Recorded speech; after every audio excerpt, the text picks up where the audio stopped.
కాంగ్రెస్ అసలు పేరే కాంగ్రెస్ తెలియదా జనానికి? మీరు చేసిన కుంభకోణాలకు అడ్డ గాంధీ భవన్ అడ్డ. గాంధీ భవన్ నుంచే నడుస్తూ ఉన్నది మీ కుంభకోణాల చరిత్ర. హైడ్రా పేరిట భూ కుంభకోణాలు చేసిన స్కామ్ ఈ ప్రభుత్వంది. మూసీ సుందరీకరణ పేరిట భూములను బుక్కబెట్టే స్కామ్ చేసింది ఈ ప్రభుత్వంది. రవాణా శాఖలో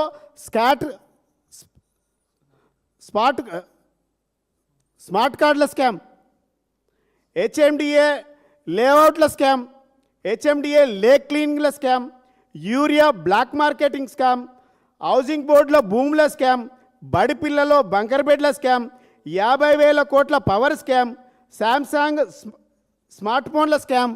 ఎన్ని కావాలి మీ ప్రభుత్వంలో? ఇన్ని స్కామ్లు 28 నెలలలో 28 డిపార్ట్మెంట్లలో స్కామ్లు ఉన్నాయి. మీ సివిల్ సప్లైలో స్కామ్, అమృత్ టెండర్లలో స్కామ్, నైనీ కోల్ బ్లాక్ సింగరేణిలో scam, Singareni OB scam, solar power scam, NTPC thermal power scam, HCU భూముల scam, Lagacharla land scam, provision land scam, excise metro brewery scam, ఆమ్రోడ్ scam, young India school scam, fourth city scam, hill TP scam, stone crushers అక్రమ mining scam, Deccan cement scam, CM KLSR scam.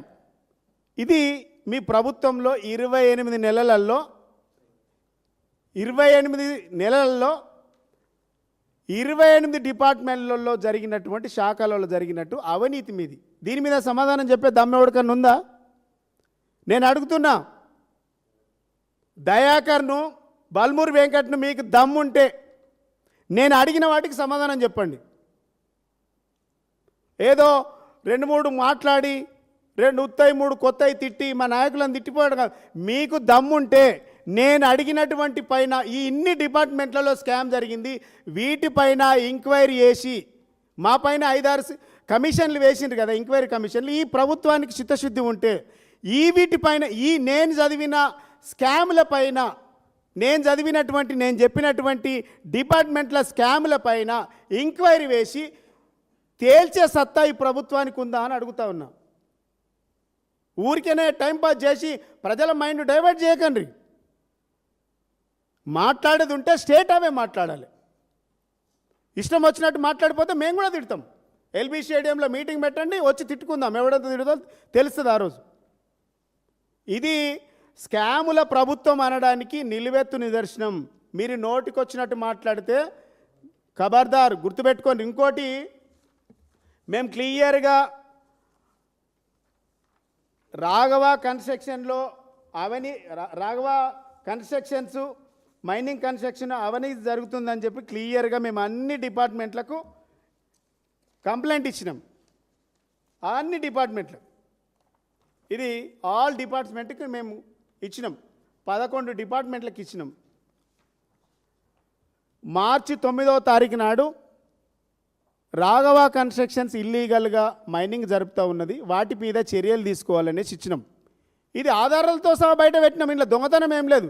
అయినా మీరు మాట్లాడినారు కాబట్టి నిజం ఒప్పుకున్నారు. Yam రోడ్లల్లో scam జరిగింది నిజం, నేను చెప్పిన దాంట్లో స్కామ్ జరిగింది నిజం. అదేవిధంగా మైనింగ్లో జరిగింది కూడా స్కామ్ నిజం అని తేలిపోయింది. ఇలా తెలంగాణ చీఫ్ సెక్రటరీకి లెటర్ రాసిన, సెక్రటరీ పొల్యూషన్ కంట్రోల్ బోర్డు పీసీబీకి లెటర్ రాసిన, డైరెక్టర్ జనరల్ ఏసీబీకి లెటర్ రాసిన, director of mines and geology DMG వాటికి కూడా లెటర్ రాసిన, డైరెక్టర్ జనరల్ విజిలెన్స్ అండ్ ఎన్ఫోర్స్మెంట్కి లెటర్ రాసినాం, special chief secretary MA and యూడీకి లెటర్ రాసినాం, principal chief conservator of forests వాటికి కూడా లెటర్ రాసినాం, ప్రిన్సిపల్ సెక్రటరీ ల్యాండ్ రెవెన్యూకు లెటర్ రాసిన, కమిషనర్ ఆఫ్ పోలీస్ సైబరాబాద్కు లెటర్ రాసినాం, chairperson Telangana state commission for ఎస్సీస్ అండ్ ఎస్టీస్ లెటర్ రాసినాం, నేషనల్ ఎస్సీ ఎస్టీ కమిషన్ కూడా లెటర్ రాసినాం. ఇన్నిటి కూడా ఉత్తరాల ద్వారా ఈ అవినీతి జరుగుతుంది, ఇల్లీగల్గా మైనింగ్ రాఘవ కన్స్ట్రక్షన్స్ మైనింగ్ జరుపుతూ ఉన్నారని రాసినాం.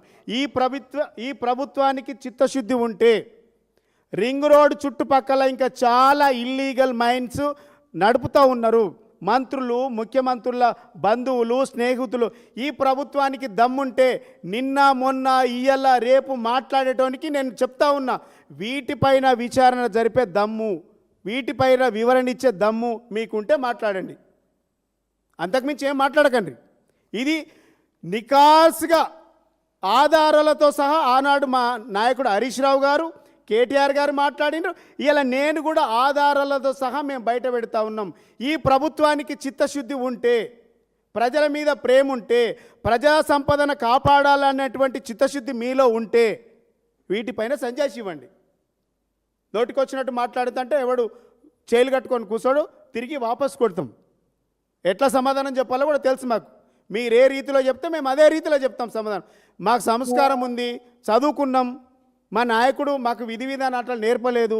మా పార్టీ సిద్ధాంతం బూతుల సిద్ధాంతం కాదు, మీది బూతుల సిద్ధాంతం, మీది కమిషన్ల సిద్ధాంతం, మీది పర్సెంటేజ్ల సిద్ధాంతం. మా సిద్ధాంతం కాదు, మాది ప్రజల సిద్ధాంతమే మా సిద్ధాంతం. ప్రజల కోసం ఇలా మాట్లాడతాం సంస్కారంతో. సంస్కారవంతంగా మాట్లాడేటోడు వీటికి సమాధానం చెప్పాలి. సంస్కారహీనుడు ఎవడైనా ఇంకా వేరేలా మాట్లాడతాడు, అది ప్రజలు గమనిస్తారు.